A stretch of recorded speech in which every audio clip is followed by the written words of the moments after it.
آپ اللہ کے رسول صلی اللہ علیہ وسلم کے بارے میں جو کتابیں آئی ہیں آپ ان کو پڑھیں تو پتہ چلتا ہے کہ اللہ کے رسول صلی اللہ علیہ وسلم نے کئی مرتبہ پتھروں کا، چٹانوں کا سبحان اللہ کہنا سنا. آپ نے کئی مرتبہ درختوں کا سبحان اللہ کہنا سنا.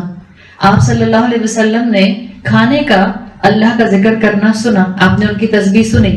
اور آپ صلی اللہ علیہ وسلم کے ٹائم پہ تقریباً 23 ڈفرینٹ صحابہ سے یہ روایت آتی ہے، یہ حدیث آتی ہے، کیونکہ ایک پوری صحابہ کی جماعت نے آبزرو کیا تھا.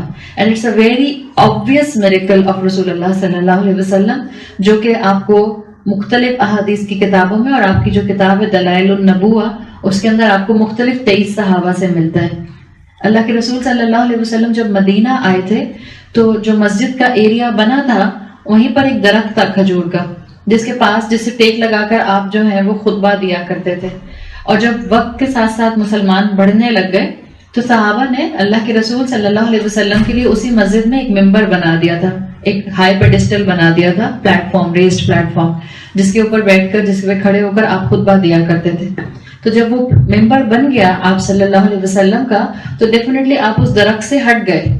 اور جب آپ اپنے ممبر پر کھڑے ہو کر خطبہ دینے کے لیے پہنچے تو اس درخت نے رونا شروع کر دیا.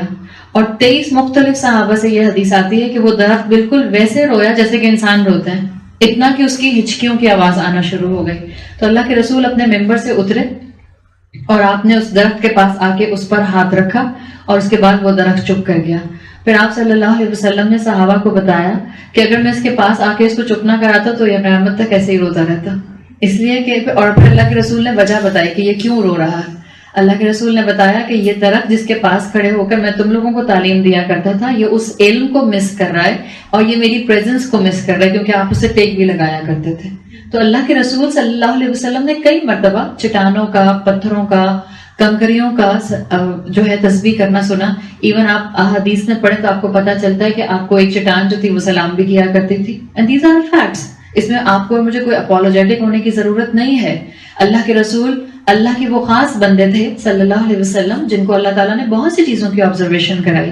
اللہ اپنے انبیاء اور رسولوں کو ایکسٹرا آرڈینری مشاہدے کراتا تھا تاکہ ان کے اندر جو کنوکشن آئے وہ اس کنوکشن کو اپنی قوم کے لوگوں کے اندر، اپنی امت کے لوگوں کے اندر فلٹر ڈاؤن کر سکیں.